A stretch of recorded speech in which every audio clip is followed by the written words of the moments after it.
Tá, eu quero que vocês façam o favor de pegar aí a apostila 1, colocar aí na página 6, quando a sociedade parecia regida por Deus. O que é isso? Essa questão aqui é uma questão que ainda, quando as aulas não tinham sido interrompidas, eu cheguei a comentar com vocês. Primeira coisa muito importante de se lembrar, o que é sociologia?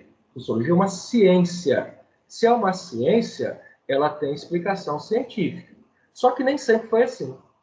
Num dado momento da história humana, as coisas não tinham explicações científicas. Num dado momento da sociedade humana, sequer se pensava ainda em sociologia.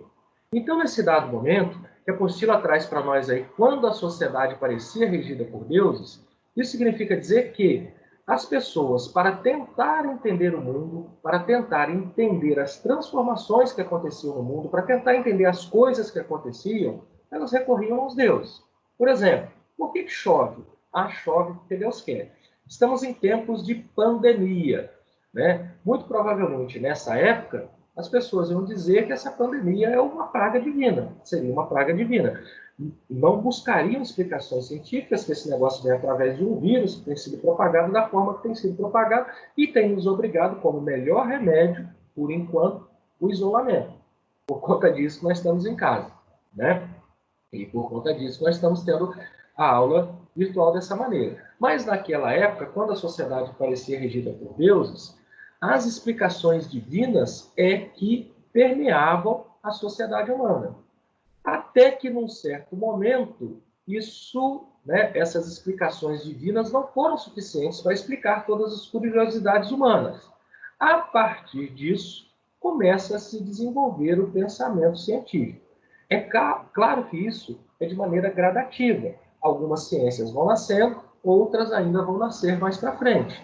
E nos dias atuais, a gente volta e meia vive recorrendo à ciência para poder entender o que está acontecendo.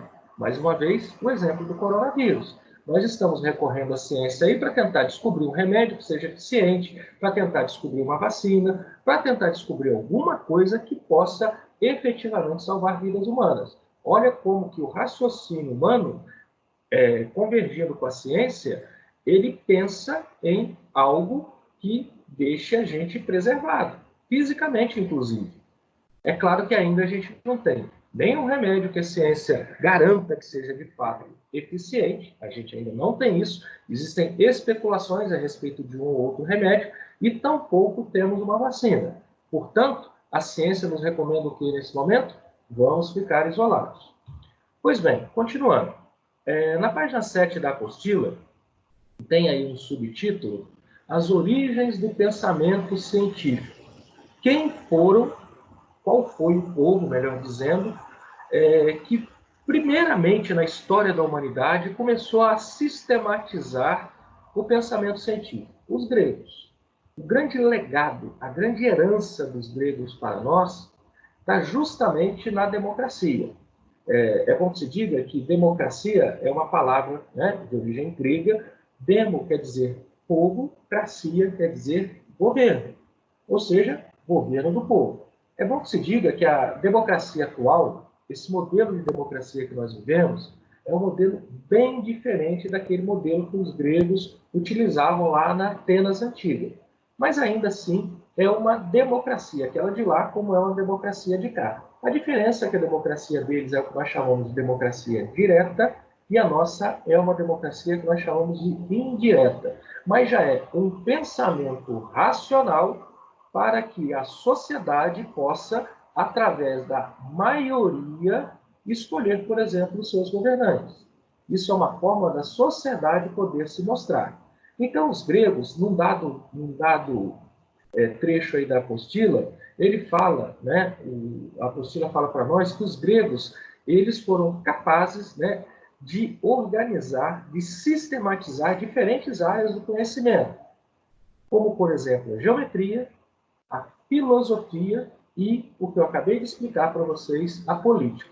Isso é uma forma de sistematização, de pensar de maneira racional, ou seja, de pensar de maneira científica. Já surgiu a sociologia? Não, ainda não. A sociologia, conforme eu falei para vocês lá atrás, a sociologia ela surge na esteira de duas grandes revoluções, a Revolução Francesa e a Revolução Industrial. Na apostila de vocês do capítulo 2, para entender o contexto do surgimento da sociologia, a gente passa rapidamente por essas duas revoluções. Eu vou dar uma pausa aqui, conforme eu combinei com vocês no início. Todo mundo está acompanhando o raciocínio até agora? Estão conseguindo entender? Sim. Sim. Sim. Ótimo. Esse retorno de vocês é importante. Como eu combinei com vocês, antes de começar a aula, eu vou dividir por trechos. Então, nesse primeiro trecho, nós falamos aí de quando a sociedade era regida pelos deuses, ou seja, está acontecendo uma pandemia por quê? Porque Deus quer. Nós sabemos hoje em dia que não é bem assim. Tá? Nós vamos ver uma outra coisa muito importante também, já estou dando início ao segundo trecho da nossa conversa, já que ninguém tem dúvida, que não é porque surgiu a ciência que a humanidade deixou de ter religiosidade. Toda a sociedade humana tem religiosidade. O que você pode ter, eventualmente, dentro de uma determinada sociedade, são pessoas que se dizem sem religiosidade. Mas a sociedade como um todo, existe sim uma religiosidade. Falando em religiosidade, na nossa apostila, eu vou pedir para vocês agora darem um pulinho lá na página... lá na página 10. Lá na página 10. Que fala aí do pensamento do mundo medieval. A maioria de vocês deve ter estudado lá no ensino fundamental um conteúdo chamado feudalismo. Nós vamos estudar em sociologia também o feudalismo, mas não da forma que vocês estudaram lá no ensino fundamental. Nós vamos estudar o feudalismo como modo de produção. Modo de produção é como a sociedade se organiza para produzir tudo que ela precisa. Mas isso é um outro conteúdo que nós vamos ver depois. O que interessa para nós da cultura medieval e do feudalismo nesse momento? Lá no feudalismo, vocês devem lembrar que tem uma característica muito marcante lá, que é o teocentrismo. Ou seja, Deus é o centro das atenções. No fim do feudalismo, e aí já começa a aparecer para nós aqui, lá na página 10, mas eu vou pedir para vocês voltarem um pouquinho na página 9, que é o Renascimento e as novas formas de pensar a sociedade. Lá no fim do feudalismo tem um movimento cultural chamado Renascimento. É a época de Leonardo da Vinci, Michelangelo, que é quando a ciência, aquela ciência que começou lá com os gregos, ela tem um novo impulso. Então a coisa acontece não só no campo das artes, mas também no campo das interrogações, quando as pessoas começam a querer saber por que as coisas de fato aconteciam. Cada vez mais as explicações religiosas não estão atendendo às necessidades de explicações das coisas que acontecem no mundo, ou seja, das coisas naturais. Por que determinada coisa acontece? É na época do Renascimento, por exemplo, que vão ver que dois objetos com a mesma forma, um mais pesado e um mais leve, soltados de uma determinada altura, eles chegam juntos ao chão. Até então, imaginava-se que o mais pesado chegaria antes ao chão. Aliás, na hora que as aulas voltarem, peçam para o professor Rameles, que dá aula de matemática para vocês, mostrar isso para vocês lá no laboratório de física, como que é verdadeiro. Dois pesos diferentes, eles chegam juntos ao chão. Por quê? Porque existe uma mesma força que está puxando os dois para baixo. Que força que é essa? A força da gravidade. G igual a 9,8 metros por segundo ao quadrado. Então, a ciência ela está comprovando determinada situação que antes as pessoas não conseguiam comprovar. Ou seja, o teocentrismo está sendo deixado de lado e o antropocentrismo, o homem passando a ser o centro das atenções. Percebam que isso é uma mudança muito grande, que vai se consolidar com um outro item que vem na nossa apostila, que é o chamado iluminismo.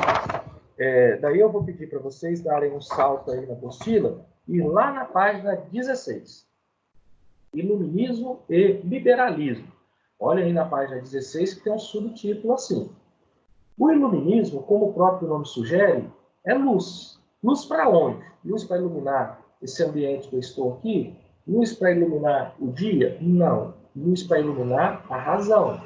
Então, cada vez mais, a razão, o pensamento, ele deve sair das trevas, olha só, saindo lá do feudalismo, Idade Média, chamada de maneira pejorativa de Idade das Trevas. Deve sair da escuridão, deve sair das trevas e ir para a luz. Ou seja, deve ir para cada vez mais explicações científicas, em todos os campos, inclusive no campo da política.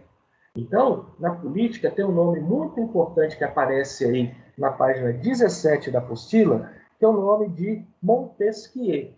O Montesquieu é o cara que idealiza a tripartição de poderes, que é o mundo que nós vivemos hoje, politicamente falando. O mundo que nós vivemos hoje, esse mundo da democracia que nós herdamos lá dos gregos, ele tem também uma divisão dos poderes, que são os poderes executivo, legislativo e judiciário. Isso para nós parece muito óbvio, mas nem sempre foi assim. Antes da tripartição dos poderes, proposta por Montesquieu, os poderes eram centralizados na figura de uma única pessoa, que era o rei. Mais do que dono de todos os poderes, o rei também era dono do país, era dono do Estado Nacional. O rei, ele, por assim dizer, por exemplo, o rei da França, da época da Revolução Francesa, o senhor Luís XVI, ele, além de ter em suas mãos o poder executivo, legislativo e judiciário, ele também era dono da França. Só para entender o contexto de hoje. Aqui no Brasil nós temos o poder executivo, como o próprio nome sugere, executa no âmbito federal o presidente da República que exerce, o poder legislativo, que no âmbito federal também, quem exerce o Congresso Nacional, Câmara dos Deputados Federais e Senado Federal, e o Poder Judiciário, nessa esfera mais alta, o Supremo Tribunal Federal. Então, percebam, cada um dos poderes tem determinada deliberação. O Executivo, como o próprio nome sugere, executa, faz as ações, vírgula, dentro da lei. O Legislativo é quem faz as leis e o Judiciário é quem julga, vírgula de novo, de acordo com as leis. Ou seja, tudo tem que ser dentro da lei. E ninguém é dono do Estado. Por exemplo, o rei da França era dono da França. O presidente do Brasil é dono do Brasil? Não. Ele está lá de passagem. Daqui a pouco, nós teremos um outro presidente e assim sucessivamente. Porque uma outra coisa proposta nessa época também, e o mundo entende como isso sendo algo muito interessante, é a alternância do poder. Então, o sujeito não vai ficar lá para sempre. Por isso que a gente vê, de tempos em tempos, eleições, que daí o povo resolve se a pessoa vai continuar ou não vai, e também alguns limites para continuar no poder. Por exemplo, aqui no Brasil, o atual presidente, o Bolsonaro, ele pode tentar uma reeleição, depois ele não pode tentar de novo. Por quê? A gente acredita que, se a pessoa se perpetuar por muito tempo no poder, isso é uma contradição da democracia, poderia soar mais uma ditadura. Vou fazer uma pausa novamente. Até aí, todos estão conseguindo acompanhar o raciocínio? Sim. Ótimo. Sim. Quero pedir um favor. Se alguém não tiver, a hora de se manifestar é agora, perguntar, que estamos aqui prontamente para poder responder. Tudo sob controle? Sim, de boa. De boa. Ótimo. Então, estão me ouvindo bem também, meus amiguinhos? Sim. Ótimo. Sim. Então, tá bom. Ainda aqui falando sobre o iluminismo, dando continuidade, tem uma imagem aí na página 17, que é uma imagem que é da enciclopédia. A enciclopédia, atualmente nós usamos aí no nosso dia a dia, mas nem sempre foi assim. O conhecimento humano, construído ao longo da humanidade até a época do iluminismo, o conhecimento humano, o conhecimento científico, ele era muito disperso. Isso é ruim, porque quando você precisa recorrer a determinada informação, você não sabe onde encontrá-la, porque isso aí está esparramado por várias partes. Então, na época do Iluminismo, usando essa questão racional, duas pessoas tiveram assim um insight muito interessante. O Diderot e D'Alembert, que é citado aqui na apostila de vocês, eles resolveram que deveriam reunir todo esse conhecimento esparramado por aí, ao longo de milhares de anos, deveriam reunir isso num único lugar. Que lugar que é esse? A enciclopédia. Basicamente, o Google, ele utiliza isso. Você, quando quer determinado conhecimento, você não fica catando por aí. Você vai, por exemplo, no Google, digita lá aquilo que você quer. Você quer, por exemplo, saber um pouquinho de iluminismo. Digitem no Google aí agora, que vocês vão ver que tem várias informações sobre o iluminismo. Você quer saber um pouquinho, por exemplo, sobre sociologia. Você digita aí no Google que tem. O que o Google fez, então? Uma enciclopédia, só que uma enciclopédia gigante, muito maior do que essa enciclopédia inicial aqui, proposta por Diderot e D'Alembert. Mas o princípio é exatamente o mesmo. Reunir num único lugar fontes de conhecimento. O detalhe muito importante que nós temos que tomar cuidado com o Google é que, como a internet é um ambiente livre, que as pessoas podem postar aquilo que elas acham que devem, a gente tem que tomar muito cuidado de saber filtrar as informações, porque tem muita coisa que, muitas vezes, ela está colocada ali de uma forma assim atabalhoada, até mesmo de uma forma equivocada. Então, a gente tem que saber centralizar isso. Antes de ter o Google, nós tínhamos na nossa casa, algumas pessoas tinham, até porque era meio caro, uma enciclopédia também. O modelo que a gente usava muito aqui era o modelo britânico, a enciclopédia britânica chamada Barça. Provavelmente alguns de vocês, eles tinham a Barça em casa. Os pais de vocês, provavelmente um ou outro aí, devia ter uma enciclopédia dessa. Eram vários volumes, uns 20 volumes, que tinha ali, ou pelo menos pretendia ter informações de qualquer coisa. Então, por exemplo, o sujeito quer saber sobre o iluminismo. Ele ia lá na Barça e tinha informações. A vantagem da Barça, né, desse modelo, é que a informação ali ela era bastante confiável. Diferentemente desse modelo do Google, conforme eu expliquei para vocês há pouco, nem sempre é tão confiável assim. Então, esse modelo enciclopédico nós utilizamos até os dias atuais. Uma outra coisa muito importante que aparece aí nesse pedaço da apostila, né, lá no subtítulo da página 16, Iluminismo e Liberalismo. O liberalismo, na página 18, aparece logo no começo dela um nome aí que está até grifado, o nome do senhor Adam Smith. Quem que foi o Adam Smith? O Adam Smith, ele foi considerado o pai do liberalismo econômico. O que é isso, liberalismo econômico? O liberalismo econômico é uma teoria econômica, uma política econômica, melhor dizendo, dentro do modo de produção capitalista, que é esse modo de produção que nós vivemos até hoje. Então, Adam Smith ele propõe uma política econômica que prevê a não intervenção do Estado na economia. O que significa isso? Significa que, aconteça o que acontecer, o Estado, o país, né? Vamos pegar o exemplo do Brasil. Está acontecendo uma crise, uma pandemia. O que o governo brasileiro economicamente vai fazer? Nada. Ele não deve fazer absolutamente nada. Quem vai agir economicamente para resolver a questão é o próprio mercado, através da sua lei natural, que é a lei de oferta e procura. Então, o governo ele não deve tomar atitude nenhuma. Percebam, o modelo de liberalismo econômico ele não vigora agora nessa crise. Pelo menos totalmente. Por quê? O que o governo brasileiro tem feito no momento da pandemia? Ele tem feito alguma coisa? Economicamente falando? Tem. Por exemplo, injetado dinheiro, injetado grana, para ajudar as pessoas que mais precisam, através daqueles R$600, por exemplo. Vocês devem ter visto aí no noticiário que pessoas, né, especialmente aquelas pessoas que mais precisam, devem fazer um cadastro através de um aplicativo de telefone celular, faz o seu cadastro lá para pleitear os R$600. É claro que nem todo mundo que está fazendo o cadastro vai conseguir, porque você tem que atender alguns requisitos. No modelo do liberalismo lá do Adam Smith, sabe o que o governo brasileiro deveria fazer no campo econômico? Nada.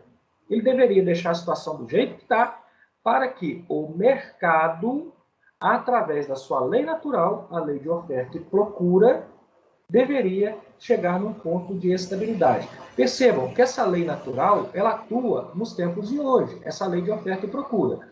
Se um produto está sendo muito procurado, há uma tendência de elevação de preço. Pegando o exemplo da pandemia. Um produto muito procurado, álcool em gel. O que aconteceu com o preço do álcool em gel?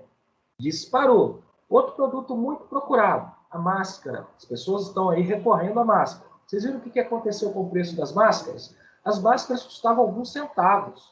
Agora tem máscara aí sendo vendida a 5, 10, 15, 20 reais. Eu cheguei a comprar meio litro de álcool em gel por 30 reais. Então, quer dizer, as coisas estão seguindo essa lei natural do mercado, que é a lei de oferta e procura. Entenderam bem até aí? Mais uma vez, vou fazer uma pausa e perguntar. Alguém tem alguma dúvida?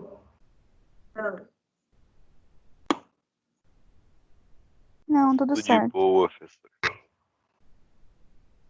Tá, tudo de boa. Ótimo. Então, meus amiguinhos, é isso daí, ó. Essa teoria do liberalismo econômico, né, na apostila de vocês fala, inclusive, tá? Isso foi uma cartilha, por assim dizer, um documento até incontestável até a quebra da Bolsa de Valores de Nova York em 1929.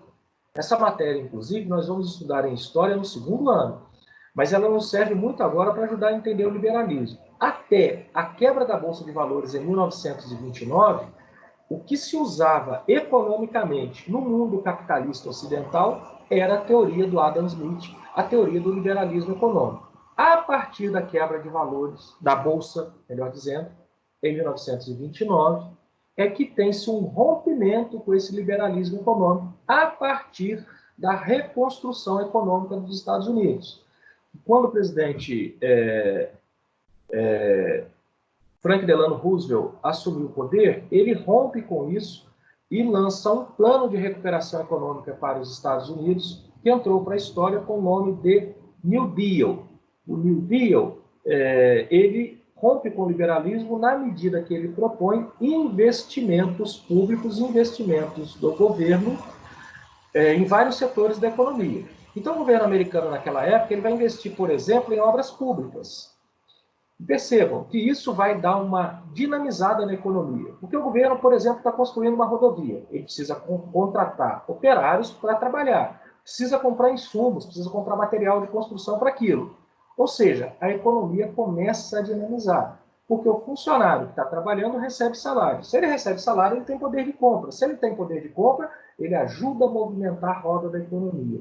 Então, percebam que a partir deste momento, a partir do momento do New Deal, é que nós vamos ter esse rompimento. Então, o que está acontecendo hoje, né, aqui no Brasil, por exemplo, nada mais é do que a gente dar uma olhadinha na história e ver o que fizeram lá atrás e deu certo e tentar aplicar nesse momento aqui. Por exemplo, nessa ajuda de R$600. Isso daí nada mais é do que um rompimento com o liberalismo econômico, ou seja, com essa teoria do Adam Smith. Na página 18 da apostila ainda, né, tem aí um subtítulo que é o positivismo de Auguste Comte ou Auguste Comte, ou Comte, como queiram, e a sociologia. O que é isso? Né? O Auguste Comte, ou Auguste Comte, como queiram, ele é considerado o pai da sociologia. É ele quem primeiramente vai utilizar essa palavra.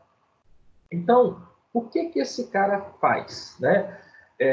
Ele, observando a sociedade, ele propõe que precisa de uma ciência para entender os graves fenômenos que estão acontecendo ali, os graves problemas que estão acontecendo. Então, precisa se debruçar sobre a sociedade, não de maneira especulativa, mas sim de maneira científica. Daí é que vem o positivismo, que defende a ideia de que o conhecimento científico, a essência dele é isso, hein? O positivismo defende a ideia de que o conhecimento científico é a única forma de conhecimento verdadeiro. Ou seja, Os positivistas vão considerar que conhecimentos ligados a crenças, a superstição ou qualquer outra coisa que não possa ser comprovada cientificamente deve ser deixado de lado. O que vale para o entendimento de tudo, inclusive da própria sociedade, é justamente o conhecimento científico, que é o único conhecimento verdadeiro. Já estamos caminhando para o final do capítulo 1.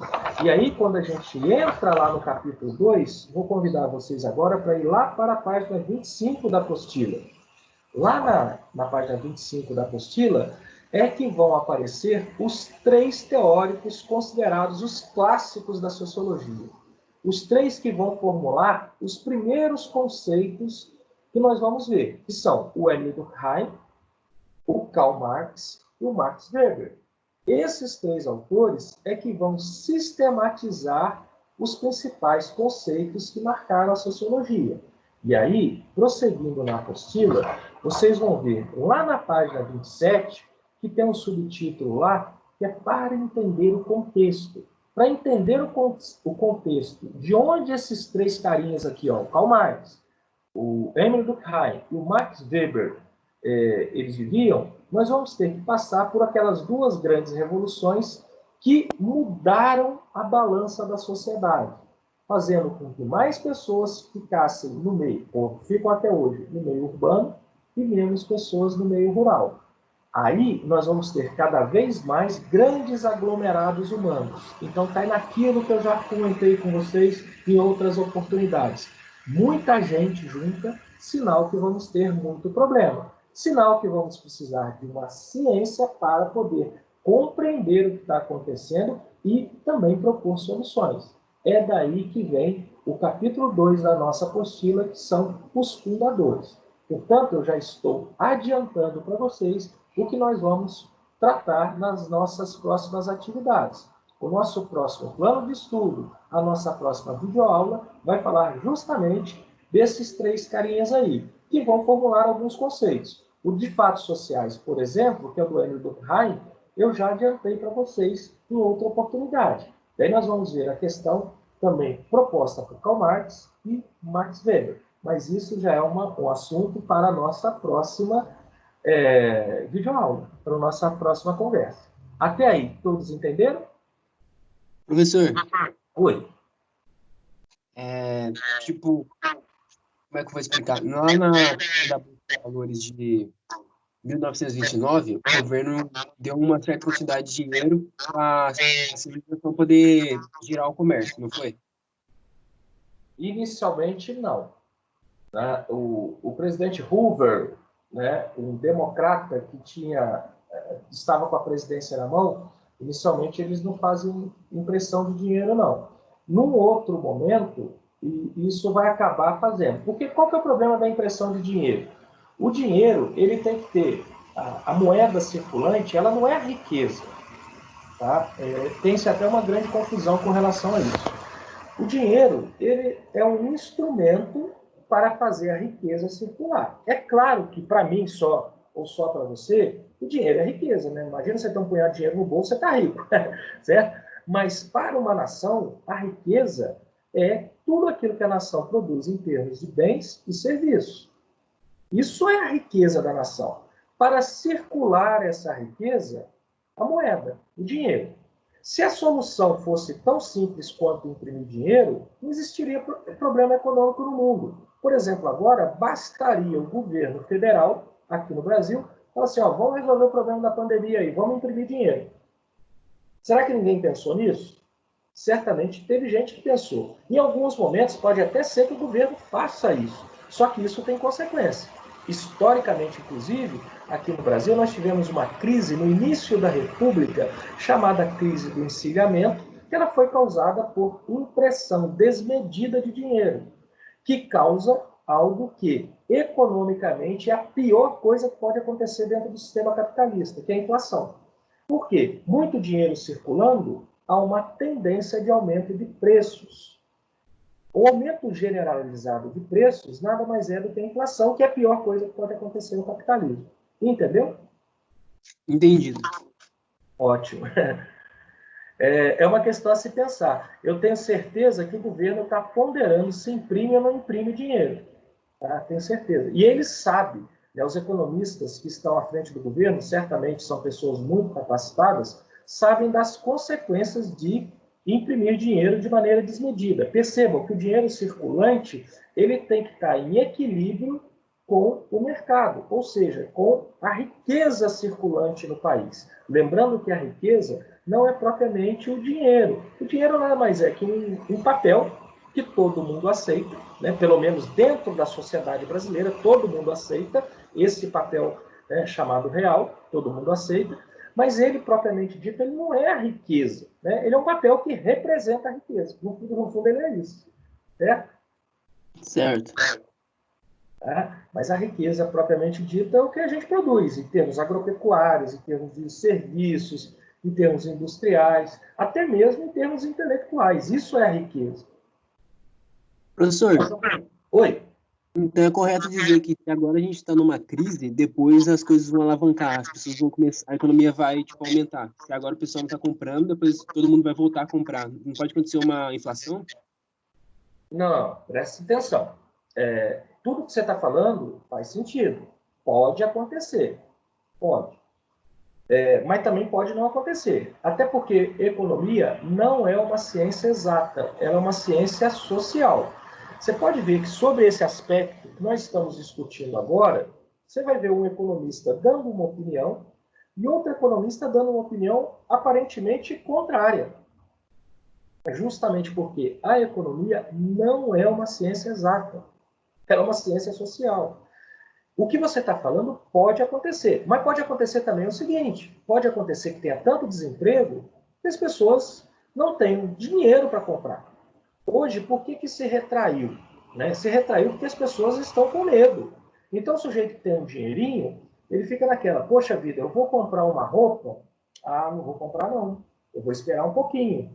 Ah, eu vou trocar de carro? Ah, eu não vou trocar não, eu vou esperar um pouco, eu não sei o que vai acontecer, eu não sei se eu vou continuar empregado. Só que o que muito provavelmente vai acontecer? Aliás, é certo, tá? Não é provável, não, é certo. Vamos ter, na esteira da crise de saúde, vamos ter na mesma esteira uma crise econômica, ou mais ou menos aguda, mas que vamos ter, vamos. Tem pessoas aqui em Santa Rita que já estão sofrendo muito essa crise econômica. Vou dar um exemplo. Quem dá uma volta na praça lá na Praça Santa Rita aqui, na Praça Central, já deve ter visto que a praça está com umas fitas lá, ela está fechada. Já deve ter visto também que aqueles trailers de cachorro-quente não estão podendo ficar lá. Esse pessoal já está sofrendo agudamente a crise econômica, ou não? Hein? Acho que eu consegui entender agora. Conseguiu entender? Então, o que pode acontecer é ainda o que pode acontecer, vou retomar o raciocínio, são ainda hipóteses, tá? Hipóteses, que muito provavelmente a linha de raciocínio que está sendo colocada por mim e pelo Paulo, se eu não me engano, foi quem falou, vai acontecer algo parecido com isso. Eu acredito, aí é crença, especulação, não é ciência, até porque eu não sou economista.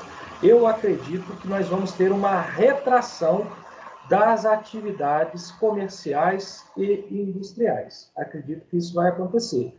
Porque muita gente, muita empresa, ela está vendendo menos. Se ela está vendendo menos, olha como que o negócio é uma bola de neve. Se ela está vendendo menos, ela precisa de menos mão de obra.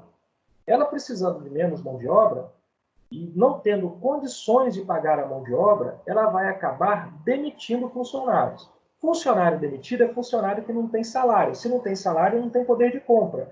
Então, ele contribui para a empresa que está vendendo menos vender ainda mais, porque ele não tem salário e não tem poder de compra. Perceberam a bola de neve que pode ser criada? Que, aliás, em alguns setores já está acontecendo. Em outro setor que eu estou vendo isso, aqui em Santa Rita, por exemplo, é o setor de transportes. Já notaram como que a rodoviária está tendo uma circulação menor de ônibus? Já notaram como que, falo pelos meus filhos que estudam em Pouso Alegre, fazem faculdade em Pouso Alegre, meus 2 filhos mais velhos, as vans não estão circulando. Como a van recebe por viagem, se ela não está circulando, o cara que é dono da van não está ganhando dinheiro. Perceberam como é que o negócio já está atingindo de diversos setores? Sei de algumas empresas aqui em Santa Rita, uma ou outra ainda, né? O que é bom, né, que seja ainda uma ou outra, já fizeram algumas demissões. Conseguiram compreender? Sim. Né? Ou seja, a perspectiva, a expectativa econômica não é das melhores. Não é das melhores. Mas pensa comigo. É correto afirmar que não é exato, por milhares de pessoas, cada pessoa tem uma vida diferente, e por causa disso não é algo exato, dependendo só de uma pessoa seria algo exato. Já que são milhares de vidas lutando por emprego, por poder comprar as coisas, é por causa disso. Eu posso dizer que é por causa disso que não é exato? Olha, o áudio picotou bastante. Eu entendi milhares de vidas, milhares de pessoas, é exato, mas eu não entendi bem. Repete, por favor, para resumir. Está conseguindo escutar? Tenta falar mais pausado um pouquinho, por favor. São milhares de pessoas no Brasil. Sim. Lutando Milhões. por emprego e dinheiro. Sim. Eu posso afirmar, é correto afirmar, que não é uma ciência exata, porque é algo que depende de várias pessoas para a economia render? Também. Também. A economia não é uma ciência exata, porque nem sempre na economia 2 mais 2 vai dar 4. Você pode ter determinada expectativa, mas essa expectativa não se consolidar. Por exemplo, o que nós colocamos aqui é uma expectativa.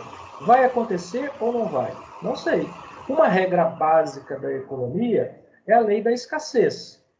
Você tem que partir do princípio que você está dentro de um mundo de recursos finitos. Resumidamente, se você gastar tudo que você tem, você certamente vai ter alguma dificuldade no futuro. Por isso que é muito importante na vida a gente ter alguma reserva. É muito importante na vida a gente não gastar mais do que ganha. Só que volta e meia a gente esquece disso. Percebam que a gente está num país que as pessoas não têm essas noções básicas de economia. Básico, eu não posso gastar mais do que eu ganho. Mas vocês já viram o tanto de família endividada que tem nesse país? Professor, Oi. esses dias eu estava na porta de um comércio, daí tava uma família lá falando assim, a gente já gastou 200, agora não vamos gastar os outros 400, não. E acabar de receber, já estava gastando dinheiro, coisa emporcariada. Aí é que está o detalhe. Você tem que... Uma outra coisa importante na economia, já que os recursos, conforme eu disse, são escassos, você tem que priorizar. O que é mais importante? Por exemplo, na criação, daí cada um vai fazer a sua prioridade. Para você, qual que é a prioridade? Na minha família, hoje, a prioridade são aquelas coisas básicas, de subsistência mesmo. Então, eu, particularmente, estou evitando, até porque não pode, né? Estou evitando passeio, também não pode. Estou evitando, por exemplo, comprar roupa, comprar calçado. O que é o básico? Água, luz, internet, né? Essa internet que nós estamos usando, comida, remédio, isso daí é o básico. O resto, vamos ver se realmente a gente precisa. O que é o básico na educação dos meus filhos, que eu acredito? Escola. Então, isso para mim é uma prioridade. Agora, conforme foi falado aqui agora há pouco, eu acho que foi o Léo que falou, comprar porcariada não deveria, pelo menos para mim, não é prioridade. Mais alguma dúvida?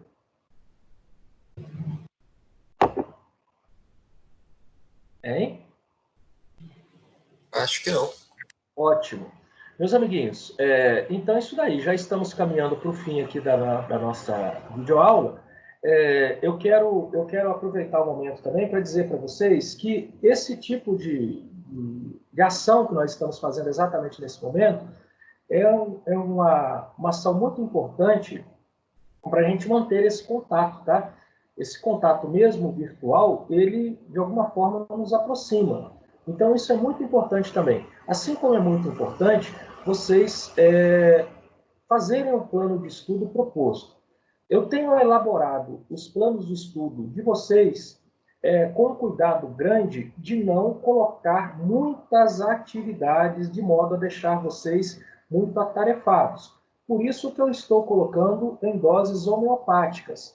Para isso eu tenho conversado, inclusive, com os outros professores, nós professores também conversamos, de modo a gente não sobrecarregá-los com muitas atividades, mas também, ao mesmo tempo, não deixar vocês assim, com poucas atividades, de modo a ficar todo mundo aí de perna pro ar, tá? Tem que haver um equilíbrio nisso, e é isso que nós, professores, estamos tentando fazer.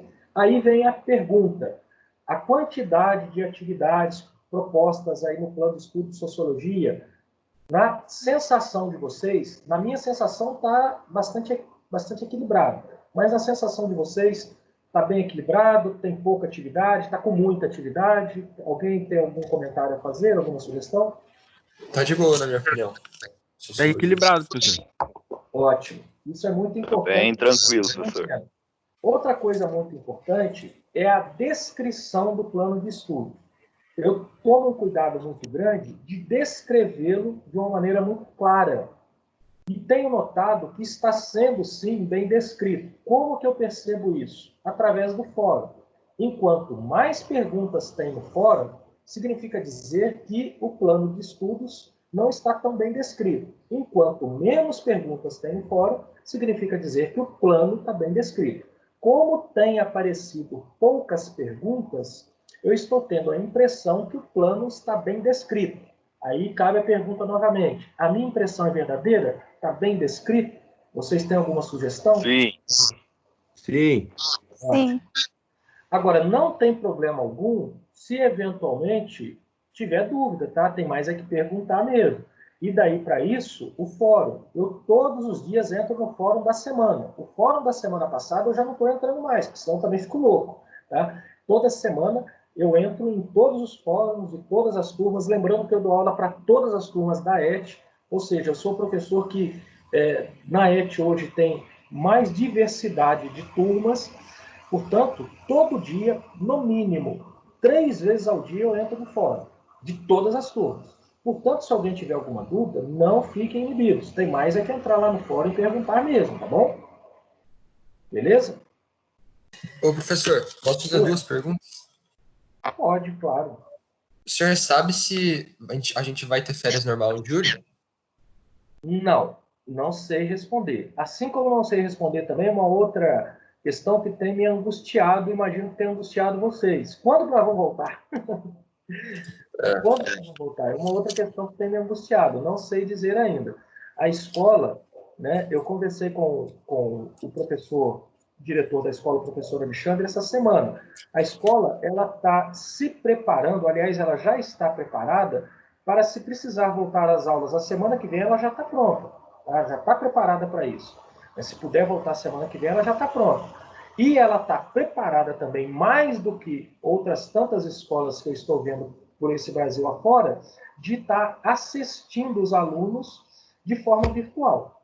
Que é isso que nós estamos fazendo agora, por exemplo, é isso que nós estamos fazendo ao longo dessas 4 semanas através dos planos de estudo. Então, a escola, nesse quesito, ela tem preenchido todas as lacunas possíveis, graças à estrutura que a ET tem, que nem todas as escolas têm. Eu trabalho também em escola pública, e infelizmente lá a escola não oferece essa estrutura que a ET oferece, que nos permite fazer isso que nós estamos fazendo aqui agora, por exemplo. Respondido? Sim, obrigado. Ótimo.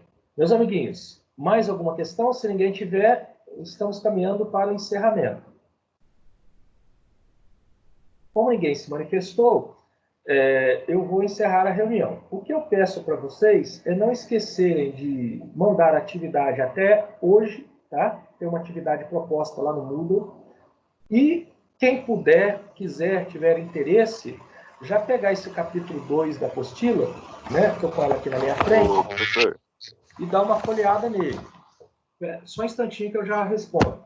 Especialmente no contexto, tá? Ou seja, nas 2 revoluções e naqueles 3 autores que eu citei. O Karl Marx, o Emil Durkheim e o Max Weber. Especialmente nisso, peço para quem tiver um tempo, disposição, dar uma lidinha aí. Pois não, quem perguntou, quem me chamou? eu. Eu quem? João Vitor. Ô, João, o que você manda, xará? Então, as aulas podem voltar semana que vem? Não, não. Essa possibilidade é uma possibilidade ínfima. Ínfima. Eu não acredito que volte, não. Eu falei só em termos de exemplo, tá, João? Só para exemplificar o que eu estava falando. Se por um acaso o governo autorizar voltar, o que eu quis dizer é o seguinte: a ET já está estruturada para recebê-los dentro de medidas sanitárias cabíveis. A ET já se preparou para isso. Beleza. Entendeu? A escola já está preparada. Tem pessoas que estão, né, trabalhando dentro das medidas de segurança propostas pelo governo, para deixar a escola com estrutura para, se precisar voltar, por exemplo, a semana que vem, já poder voltar. Porque o que nós estamos acreditando? Que quando as aulas voltarem, que eu acredito que ainda vai demorar um pouquinho, o que está me angustiando, volto à fala inicial, é não saber quando vai voltar. Né? Se falasse, ó, vai voltar daqui a um mês, beleza, daqui a um mês nós estamos lá. Mas como a gente não sabe se é a semana que vem ou daqui a um mês, a gente fica naquela, poxa, será que é a semana que vem, será que é na outra? Mas o que eu estou querendo dizer é o seguinte, quando voltar, muito provavelmente o governo vai colocar algumas medidas de restrição. E a escola está se preparando para possíveis medidas de restrição. Entendeu? É isso que eu disse. Aliás, está se preparando não, a escola já está preparada para possíveis medidas de restrição para poder voltar às aulas assim que autorizar. Respondido, João? Respondido. Ótimo. Valeu. Então tá bom, meus amiguinhos. Vamos então, encerrando por aqui. Eu quero aproveitar para cumprimentar todos, tá? Nesse momento estamos com 48 pessoas aqui na reunião. Eu peço para que vocês coloquem nos grupos de WhatsApp das turmas a informação de que essa aula foi gravada e que eu vou disponibilizar ainda hoje um link para quem quiser assistir a aula de maneira mais tranquila, voltando inclusive, parando em pontos mais sensíveis aí para cada um, tá bom? Então, por favor, coloquem essa informação no grupo de WhatsApp das turmas. Vou colocar o link ainda hoje no Moodle do primeiro ano médio técnico. Tá bom, meus amiguinhos? Tá bom, falou, professor. Deus. Um grande abraço a todos. Aproveitem aí para cumprimentar as famílias também. Imagino que algumas famílias estão aí, alguns pais, algumas mães, alguns irmãos estão aí perto de vocês, tá bom? Aproveitem para cumprimentá-los também. Um grande abraço a todos. Fiquem com Deus. Falou, professor. Até o próximo encontro. Tchau. Abraço.